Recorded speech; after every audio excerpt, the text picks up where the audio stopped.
C'est avec une grande fierté et une profonde gratitude que je suis parmi vous aujourd'hui, à Abéché, chef-lieu de la province historique de Ouaddaï, dans le cadre de la tournée nationale que j'ai entreprise. Une tournée qui m'a conduit dans plusieurs provinces du pays et aujourd'hui, grâce au Tout-Puissant, le Ouaddaï constitue ainsi la 21e étape. Votre accueil chaleureux et votre présence en ce lieu en si grand nombre témoignent de l'attachement que vous portez à votre nation et à son avenir.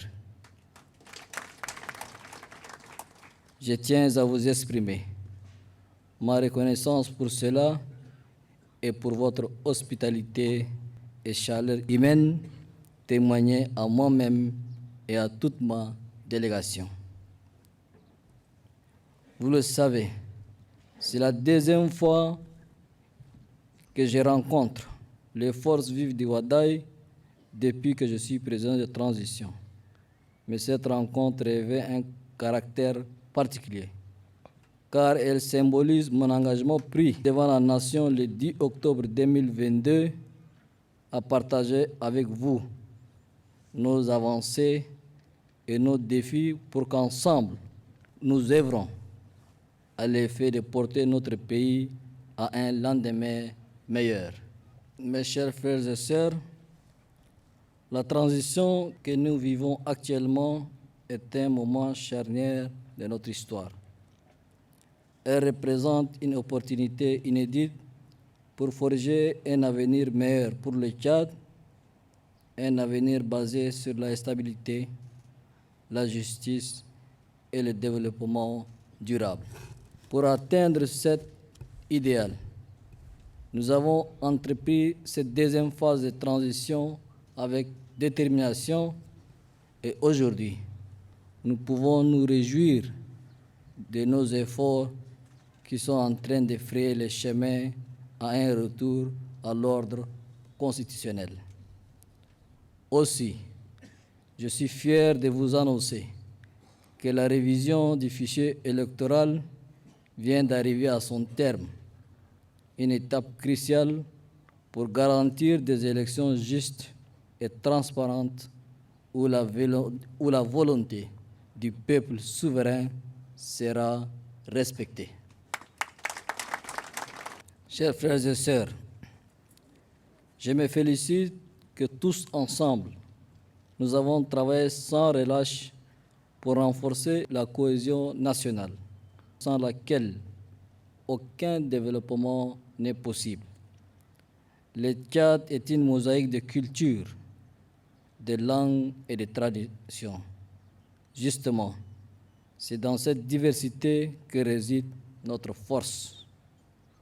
Nous devons apprendre à nous respecter mutuellement, à coexister, à cohabiter pacifiquement et à tirer parti de cette richesse culturelle pour construire un Tchad plus fort et prospère. En parlant de force, nous sommes tous conscients des défis auxquels font face nos frères et sœurs du Ouaddaï. L'enclavement, l'accès limité à l'eau potable, l'insuffisance des infrastructures socio-éducatives de base, pour ne citer que cela, sont les problèmes qui affectent la vie quotidienne de nombreux habitants de cette province.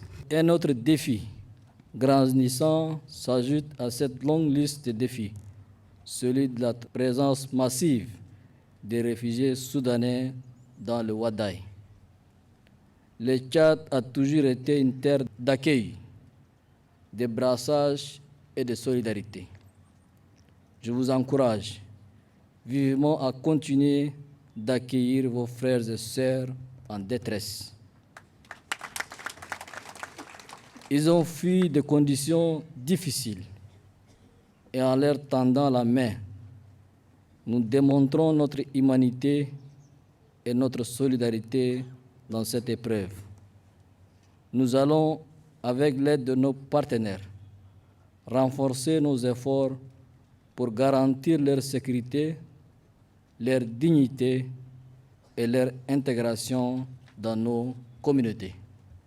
Chers frères et sœurs, j'ai écouté vos préoccupations qui sont toutes légitimes. Mais si je suis parmi vous aujourd'hui, c'est pour qu'ensemble, nous trouvons des solutions idoines afin d'améliorer le quotidien de la population. Les services de santé constituent un défi majeur à relever, quand bien même de gros efforts ont été consentis en matière d'infrastructures sanitaires.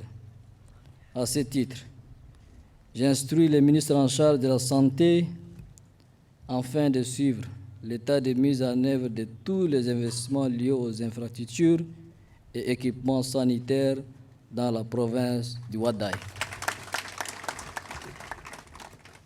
Chers frères et sœurs, la difficulté d'accès à l'eau potable dans la province du Ouaddaï est une réalité et demeure un défi majeur. Il est certain que malgré les investissements substantiels dans la province, les besoins en eau restent pressants. Suite à la crise soudanaise, la province du Ouaddaï est devenue le centre d'opérations humanitaires et a vu sa population quadrupler. Cette situation est à l'origine de grandes difficultés d'approvisionnement en eau potable et constitue un obstacle pour son développement. C'est pourquoi le gouvernement du Tchad avait initié un projet d'envergure dénommé Bitaya 2 en vue de solutionner la pénurie récurrente de l'eau dans la ville d'Abéché. Le coût de financement de ce projet est de 24 milliards de francs CFA pour un délai d'exécution de 4 ans. La première phase est aujourd'hui réalisée à plus de 80%. Nous allons entamer très prochainement la deuxième phase qui sera consacrée essentiellement aux travaux sur le réseau de distribution. Par ailleurs, il est prévu dans le cadre du programme Sécurité alimentaire et nutritionnelle la réalisation de 154 forages, une adduction d'eau potable de 100 mètres cubes, 14 unités de production hydraulique et construction de 61 blocs de latrines communautaires dans les marchés hebdomadaires et centres de santé dans la province du Ouaddaï, dont le taux global de travaux est estimé à plus de 50%. Chers frères et sœurs, s'agissant des projets d'infrastructures routières, j'exprime ma satisfaction du fait que les travaux de bitumage de la route Abéché-Abougoulène évoluent à un bon rythme. J'exhorte l'entreprise à maintenir le cap et j'instruis le ministre des Infrastructures de tout mettre en œuvre pour que ces importants projets qui nous reliera au Soudan voisin puissent être réalisés dans les délais contractuels et dans les règles de l'art. J'instruis également d'accélérer les travaux en cours de construction de ponts sur les Wadi Bitaya et Bata, les travaux d'aménagement et d'entretien des routes secondaires et pistes rurales dans le cadre du projet de sécurité alimentaire et nutritionnelle, ainsi que les travaux d'entretien des routes en terre à Béché-Gozbeda et ceux de la route à Béché-Biltin en cours d'exécution. Les travaux de la piste Oumhajar-Magram à Béché-Amzouer, ceux de la piste à Béché-Abougoudam-Katafa, ainsi que les travaux Adré, Addé, Gozbeda en arrêt du fait des contraintes financières de l'État seront relancés.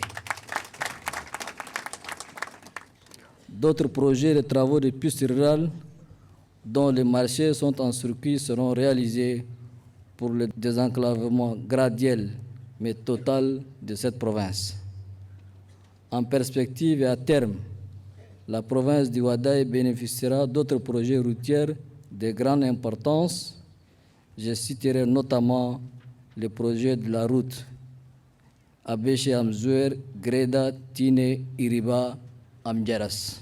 Pour soutenir nos efforts en faveur de la stabilité, de la justice, du développement et de l'aide aux réfugiés, je m'engage à renforcer les ressources et les infrastructures dans la province du Ouaddaï. Aussi, les femmes ne sont pas oubliées, car le gouvernement va construire une maison de la femme à Abéché pour offrir aux femmes de cette province un cadre d'épanouissement. Le marché est déjà attribué et signé. Et de même, les jeunes de la province bénéficieront d'un centre de jeunesse et de multimédia. Chers frères et sœurs, nous travaillerons ensemble pour améliorer l'accès à l'éducation de qualité, aux soins de santé et aux opportunités économiques, afin que chaque citoyen puisse réaliser son plein potentiel. À cet égard, et à la veille de la rentrée scolaire, je réaffirme la gratuité de l'école publique.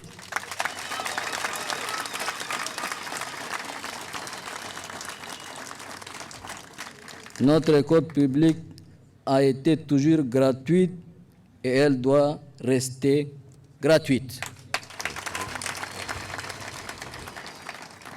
Du haut de cette tribune, j'instruis fermement les ministres de l'Éducation de veiller à la gratuité de l'inscription à l'école publique et maintenir cette gratuité pour permettre l'inscription de tous les enfants en âge d'aller à l'école. Chers frères et sœurs du Ouaddaï, pour finir, je tiens à préciser que nous sommes aujourd'hui à la dernière ligne droite dans la marche de la transition. Le début du processus électoral que nous vivons actuellement marque le dernier virage du processus de la transition qui doit aboutir dans la réussite et dans le délai prévu. Cela n'est certainement pas gagné d'avance, car beaucoup parmi nous et autour de nous se montrent décidés de saper nos efforts inlassables pour la bonne marche du processus. C'est pourquoi j'en appelle à une prise de conscience collective contre ceux qui agissent dans l'ombre, dans le sens de faire échouer ce processus que nous voulons transparent, inclusif et exemplaire. Nous devons surmonter les défis qui se dressent sur notre chemin de retour à l'ordre constitutionnel. Nous n'avons pas le droit à l'échec. Soyez debout, engagés et résolus pour tenir le rendez-vous. Sachez-le, mes chers frères et sœurs, notre diversité est notre richesse. Notre compassion est notre force et notre unité est la clé de notre avenir radieux. Parlant de cohésion sociale, j'interpelle le cadre du Ouaddaï à cesser les querelles inutiles qui retardent le développement de cette province et partant du Tchad dans son ensemble. Je voudrais enfin saluer la paix retrouvée dans cette province et encourager toutes les parties à tout mettre en œuvre pour préserver cette paix sans laquelle il n'y aura aucun développement, ni pour le Wadaï en particulier, ni pour le Tchad en général. Je vous engage à l'union sacrée pour le devenir du Wadaï et l'avenir du Tchad. Que Dieu vous bénisse. Que Dieu bénisse le Tchad. Je vous remercie.